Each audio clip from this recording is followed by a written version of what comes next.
که مرا مبتلا کنه، با رنگ‌های تازه مرا آشنا کنه.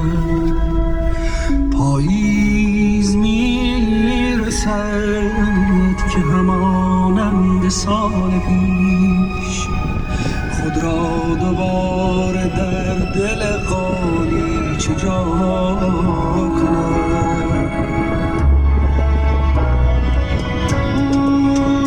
میرسد که باز هم عاشق کند مرا،